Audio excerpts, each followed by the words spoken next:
Bueno, comenzó como comenzó la COVID, una sorpresa para todos.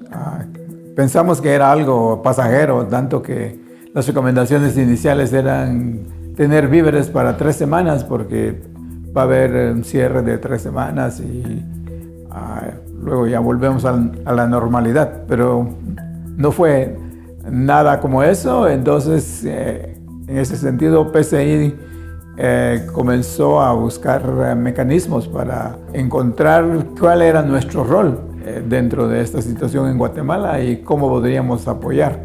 PCI, por naturaleza y desde su inicio, ha trabajado en salud pública y además tenemos bastante experiencia a nivel global sobre respuestas a ese tipo de enfermedades. Inclusive aquí en Guatemala tuvimos un proyecto para la prevención y el control de Zika en Guatemala. Entonces sentíamos que podíamos aportar mucho y estábamos muy ansiosos de poder participar en la respuesta al COVID-19. Nos pusimos en contacto con la oficina de BHA, el Bureau, la Oficina de Asistencia Humanitaria, una agencia de AID, y hicimos una nota conceptual, propusimos un proyecto de respuesta que fue aprobado y felizmente pudimos participar en la respuesta al COVID en Guatemala.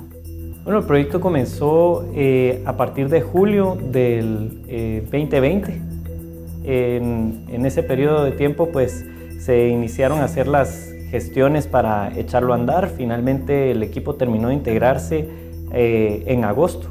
Y a partir de ahí se inició a trabajar las diferentes estrategias que se implementaron para el proyecto, tanto a nivel de campo como en comunicación de riesgo. Respuesta a COVID-19 es una estrategia multinivel. Es una respuesta rápida e integral basada en evidencia para apoyar a las familias, a las comunidades y a nuestros socios locales, como las municipalidades y los distritos de salud, para fortalecer sus capacidades y agilizar la toma de decisiones. Con el proyecto nos dimos cuenta que lo que hacía falta era fortalecer la capacidad de las instituciones que ya estaban respondiendo, como el Ministerio de Salud y en muchos casos muchas municipalidades, para ampliar la respuesta. Por ejemplo, había mucha confusión, mucha información que la gente no sabía a quién creerle o cómo interpretarla. Entonces vimos que nuestro rol sería de ayudar a la población a tener información clara de cuáles eran los riesgos de la enfermedad, cuáles eran los riesgos de contraer, de infectarse y cuáles eran los mecanismos más apropiados para protegerse de esa infección. Para que nosotros pudiéramos comprender mejor y adaptar el abordaje que el proyecto estaba teniendo, surge el interés de implementar una estrategia relativamente innovadora que ya se había implementado en otros países para hacer la gestión y seguimiento de rumores. Con el seguimiento de rumores logramos establecer una metodología en la cual empezamos por capacitar a nuestro personal y trabajar conjuntamente con las plataformas comunitarias donde nosotros ya veníamos laborando y con nuestro personal del equipo para poder rastrear estos rumores en esas interacciones que teníamos con la población, ¿verdad? Y con estas comisiones comunitarias. Y todo esto nos sirvió muchísimo porque aprendimos a entender mejor cuáles eran los temas de mayor relevancia para las comunidades, comprender al mismo tiempo si era necesario adoptar o adaptar algunas de las acciones que veníamos realizando como proyecto y mejorar los mensajes que estábamos llevando hacia esas comunidades. El segundo objetivo de este proyecto fue proveer insumos básicos de higiene para que las familias más vulnerables y con menos recursos económicos tuvieran acceso a estos recursos para hacer las prácticas de higiene que requerían. Además, encontramos una gran deficiencia en la disponibilidad de productos para la prevención de la enfermedad, los productos de protección como la mascarilla, el alcohol en gel, el jabón, el agua, inclusive en las comunidades, y nos dimos cuenta que era primordial si queríamos tener un resultado en la prevención de la enfermedad. Entonces, con el tema de comunicación también iba los insumos que podían necesitar las familias para poder o cuidar a un enfermo en la casa o cuidarse a la familia entera por sí, y también tenía mucho cuidado a salir de su casa. Y el tercer objetivo era, bueno, este es un proyecto de corto plazo. Nosotros no podemos garantizar que vamos a estar hasta que termine la epidemia. Entonces, ¿qué podemos hacer? La idea era trabajar con los socios locales en las áreas de intervención, porque vimos también que sí, todo el mundo estaba tratando de hacer algo, pero un poquito cada quien por su lado y cada quien con su visión muy particular de qué era lo prioritario, qué era lo importante. Lo que queríamos era ayudar a todos los actores en las áreas de trabajo a tener una visión integrada, consensuada, compartida, para priorizar las acciones y para dividir las funciones, porque algunas cosas le tocarían a la municipalidad, otras cosas le tocarían a los servicios de salud y otras cosas a la comunidad, a los grupos comunitarios, a los líderes comunitarios y a otros miembros de la sociedad, como las escuelas, las iglesias, las emisoras locales, a otros sectores. Al acercarnos a nuestros socios en las municipalidades y los distritos de salud, preguntamos dónde y cómo podemos ayudar. A través de ellos identificamos las comunidades con mayor vulnerabilidad que se encuentran en una situación de riesgo frente a la pandemia. A través de las municipalidades hacemos un contacto con liderazgos locales, ya sean COCODES o lideresas comunitarias, para hacer un acercamiento y establecer la propuesta. Hagamos una plataforma comunitaria que genere un plan de emergencia y responda a las necesidades de las familias de cada contexto local. De esta forma se establecen 71 plataformas comunitarias en el departamento de Guatemala, las cuales identifican cuáles son las familias en riesgo, cuáles son sus principales vulnerabilidades y empiezan a plantear estrategias para responder a ellas a través de la gestión y la abogacía con sus autoridades. Junto con los líderes comunitarios nos acercamos a las familias con vulnerabilidad y empezamos un proceso de 4 visitas domiciliares. Para eso trabajamos en algunas municipalidades de Guatemala y en municipalidades también de Huehuetenango, haciendo adaptaciones a cómo estábamos implementando el programa, dependiendo del contexto, pero atendiendo a poblaciones rurales y urbanas.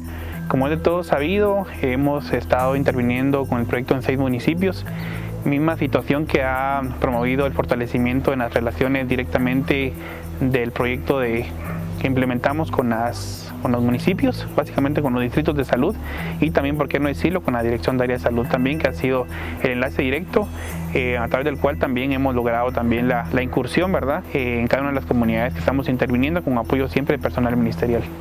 A partir de la segunda visita, apoyábamos a las familias entregando 2 tipos de kit, ya sea un kit de higiene de superficies que contenía cloro, esponjas, guantes para lavar o limpiar superficies, o un kit de higiene de manos que contenía jabones en barra y alcohol en gel. Luego de entregar el kit, a las familias se empezaba una transferencia de temas específicos: lavado de manos, limpieza de superficies, cuál es el aislamiento, identificación de síntomas o signos de peligro de la COVID, para que las personas pudieran ir identificando y tomando decisiones oportunamente.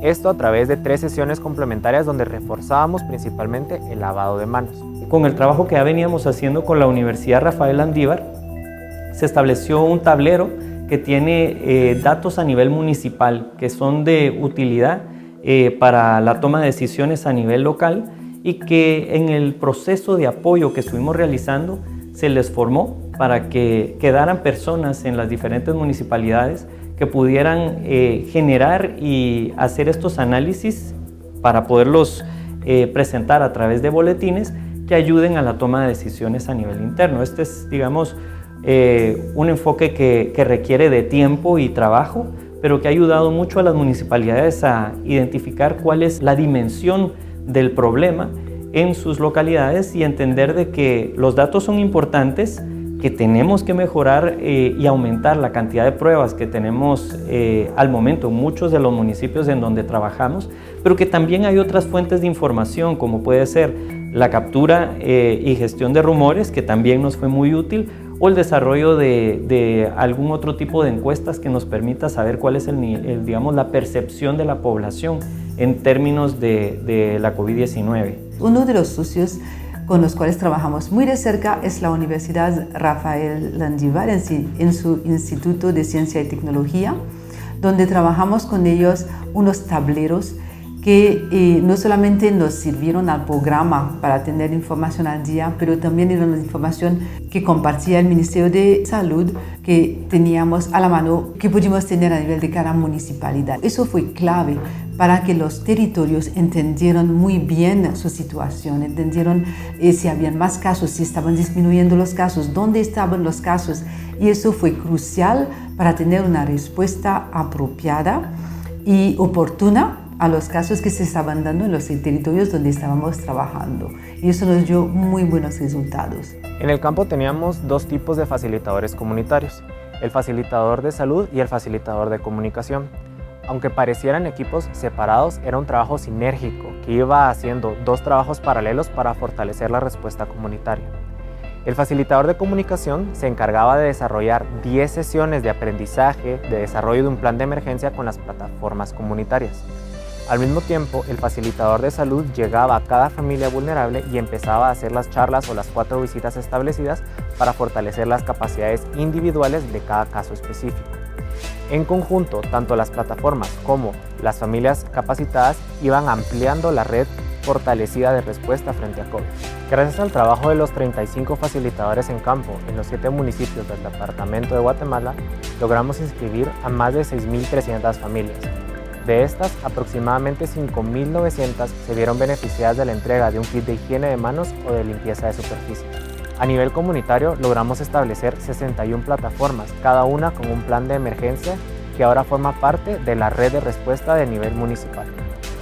En Huehuetenango se lograron inscribir más de 2.800 familias. Aproximadamente 2.700 de estas fueron beneficiadas con kit de higiene de manos o limpieza de superficies. Además, se inscribieron 57 plataformas comunitarias, todas ellas con un plan de emergencia que ahora fortalece y facilita la toma de decisiones en cada comunidad.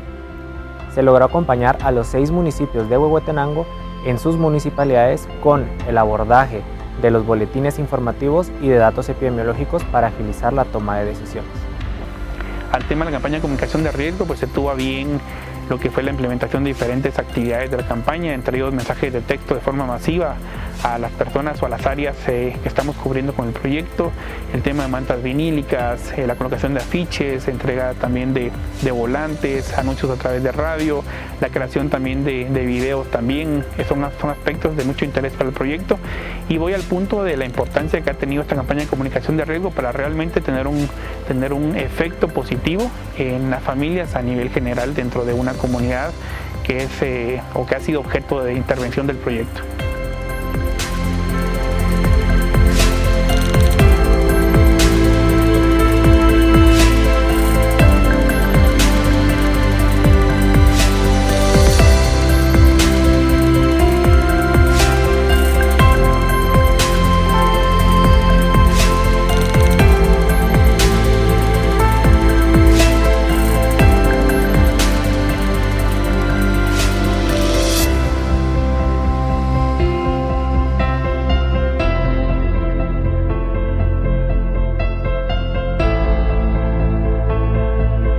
Consideramos que este proyecto demuestra que a pesar que estamos en una coyuntura muy extraña y muy difícil en donde la cercanía, el distanciamiento han marcado prácticamente nuestra forma de vida en el último año, ¿verdad? Es posible realizar acciones en las que podamos atender a comunidades vulnerables y al mismo tiempo seguir avanzando en mejorar las capacidades institucionales que respondan no solo al problema en específico que estamos sufriendo ahora, sino a temas más grandes que tienen que ver con la gobernanza, con hacer bien las cosas. Soy Salvador, elijo vivir y hago mi parte. Soy Diego, elijo vivir y hago mi parte. Soy Hervin René Cruz Palacios, elijo vivir, hago mi parte. Soy Guillermo, elijo vivir y hago mi parte. Soy Pascal, elijo vivir y hago mi parte. Elijo vivir y hago mi parte. gracias a PCI. Estamos nosotros agradecidos por lo que aprendimos. Gracias a Dios y a las personas de PCI, ellas tienen hoy cómo ayudarse a prevenir este virus. Yo estoy muy agradecida. Gracias pues porque a PCI pues mis vecinos salieron beneficiados y por el momento pues no me he enterado pues que hayan contagios.